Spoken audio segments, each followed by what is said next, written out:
Olá, já está pronta a última edição de Veja, que chega nesta sexta-feira à sua casa, se você for nosso assinante, às bancas e ao aplicativo para tablets e smartphones. Vamos então à capa dessa edição. Lula a um passo do abismo. Quem são e o que pensam os 3 juízes que vão decidir o futuro do ex-presidente, que poderá perder o direito de ser candidato ao Palácio do Planalto?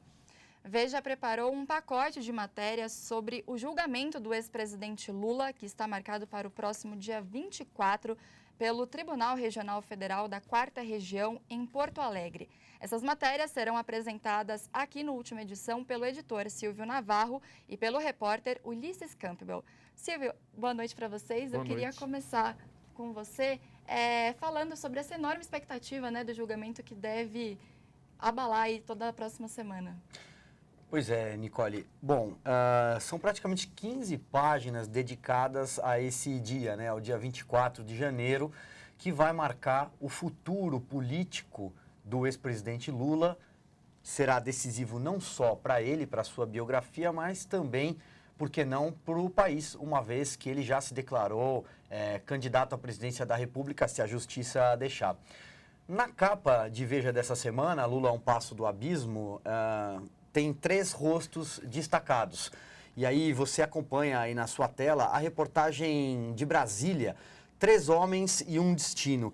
Esses rostos são dos desembargadores João Pedro Gebran Neto, Leandro Paulsen e Vitor Laus. Justamente são eles que vão decidir o futuro do ex-presidente.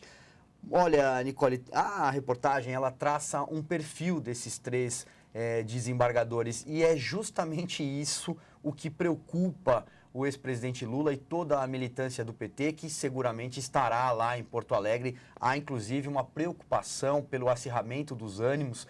A senadora Gleisi Hoffmann andou falando algumas baixarias nessa semana, dizendo que se Lula for preso, inclusive, pessoas podem ser mortas, Mas, voltando a esse perfil, as decisões desses 3 desembargadores, que são discretos, eles não gostam de dar entrevista, eles não gostam de posar para fotografias, enfim, eles só falam mesmo nos autos. Dos 113 condenados pelo juiz Sérgio Moro, o juiz da Lava Jato, apenas 5 conseguiram reverter a decisão no TRF4, portanto, o prognóstico não é muito animador para o presidente Lula, ex-presidente Lula.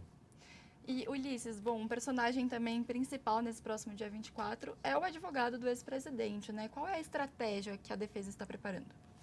Bom, o advogado Cristiano Zanin, que defende o ex-presidente Lula, ele basicamente tem 2 estratégias. Uma que é uma estratégia que ele vem adotando ao longo de todo esse processo, que é desqualificar o juiz Sérgio Moro, dizendo que ele não foi imparcial.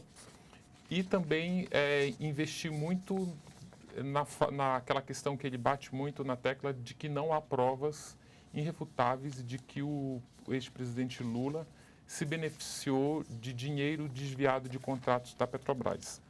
O mais interessante nisso tudo é que, além de ser a última defesa oral que o Zanin fará do Lula nesse processo, no caso do triplex lá do Guarujá, ele tem apenas 15 minutos para fazer essa defesa. Então existe assim, ele vai ter que ser muito conciso nessa defesa, ele costuma ser um pouco prolixo. Então assim vai ser um grande desafio resumir em 15 minutos a defesa dessa acusação que é bem séria.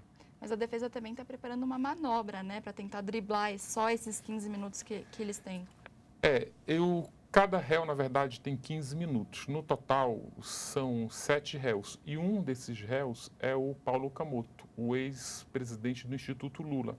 Como ele já foi absolvido em primeira instância pelo Lula, e ainda assim o Ministério Público recorreu dessa sentença que o absolveu, a estratégia é que o Okamoto, que nomeou 2 deputados federais, use esse tempo que ele tem para se defender, para fazer elogios ao presidente Lula, exaltar a biografia do presidente Lula, como uma tentativa desesperada de tentar convencer uma tentativa desesperada de fazer com que os 3 desembargadores se convençam da inocência do Lula. E como que está o ex-presidente diante de todo esse processo? Durante essa uma semana de apuração, o que você descobriu a respeito disso? Ele tem feito atos públicos, ele tem comentado, ele está aparentemente tranquilo, mas ele liga muito para os advogados para saber o que pode acontecer. Ele pergunta, ele passou a querer entender muito dessa questão jurídica, ele fica perguntando coisas sobre o processo, perguntando o significado de alguns termos, como jurisprudência, que ele não sabia o que é, ele tem se inteirado. Ele também tem sido visto em São Bernardo do Campo em momento de descontração, frequentando bares, com amigos também, em momento de tranquilidade. E é possível que ele seja preso nesse dia 24? Então, existe uma expectativa muito grande, mas tanto o Ministério Público Federal quanto o TRF4 já soltaram notas dizendo que não vai ser pedida a prisão imediata. O que vai ser pedido, que o procurador, que representa que vai fazer as acusações, o que ele certamente vai fazer é pedir o aumento da pena de 9 anos e 6 meses já imposta ao Moro, na primeira instância. Ele vai pedir que essa pena seja aumentada e que a sentença seja cumprida, mas preso imediatamente está praticamente 100% descartado. Perfeito, obrigada, Ulisses. Eu volto com você, Silvio, porque a edição dessa semana também tem um material especial sobre a tragédia da Boate Kiss, que completa 5 anos no próximo dia 27. Você foi até Santa Maria, né, e entrou dentro da boate depois desses 5 anos. Isso. Bom, a Veja enviou uma equipe num projeto multimídia para a cidade de Santa Maria, no Rio Grande do Sul, com uma equipe de vídeo, uma equipe de fotografia, as imagens são do Johnny Roriz, e também produziu conteúdo em texto. São 10 páginas na edição dessa semana. A ideia, Nicole, era ir a Santa Maria para mostrar que a Boate Kiss, que foi o palco da segunda maior tragédia brasileira em número de mortos há 5 anos, é um caso de impunidade. É quase a cara do Brasil, né?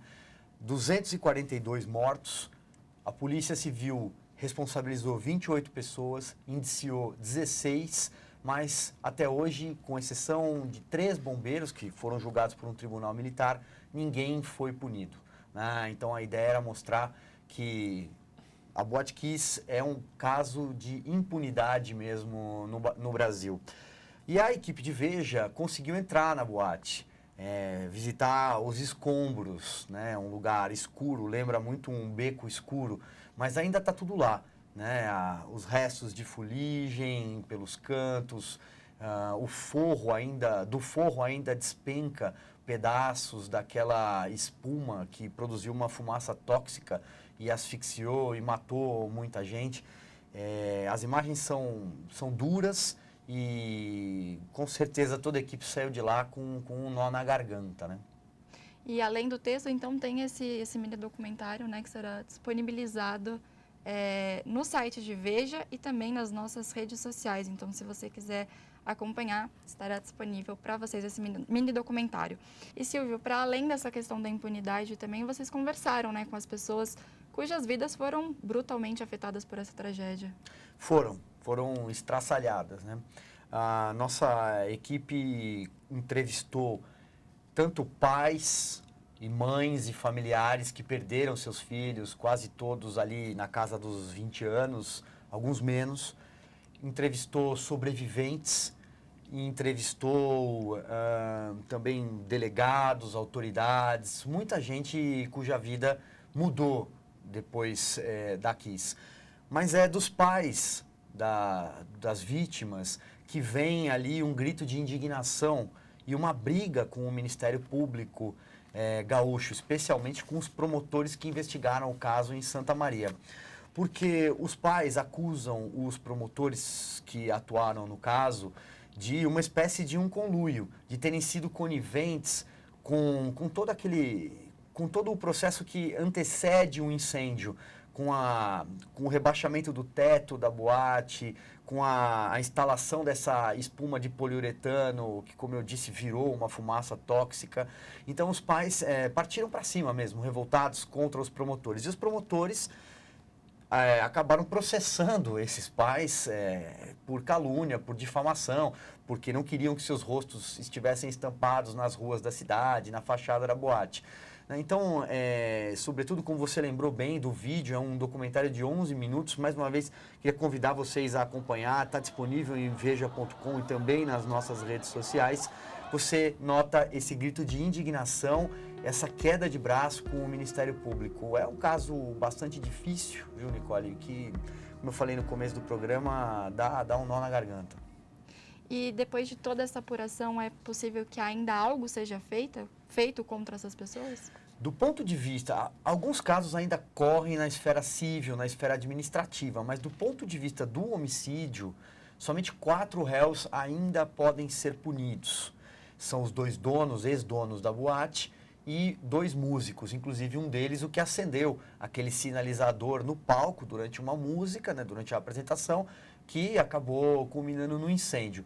No entanto, esses 4 réus, se fossem julgados hoje, seriam julgados por homicídio culposo e não mais por homicídio doloso, né, que é quando você tem a intenção de matar e quando o tempo de cadeia é muito maior. Para finalizar, essa mudança no enquadramento de culposo para doloso, algo que o Ministério Público ainda recorre e que foi decidida por 4-4 num empate, num julgamento em dezembro, fará com que esses 4 não sejam levados a júri popular. Perfeito, obrigada. E as páginas amarelas dessa edição destacam a entrevista de Danusa Leão ao repórter Eduardo Filho. Dizer não é fácil. A colunista admite que não sabia o que era assédio quando escreveu um texto sobre o assunto e colheu críticas universais, mas sustenta que a mulher quase sempre pode controlar essas situações. Silvio, Ulisses, muito obrigada pela participação de vocês. Obrigado, Nicole. Obrigado.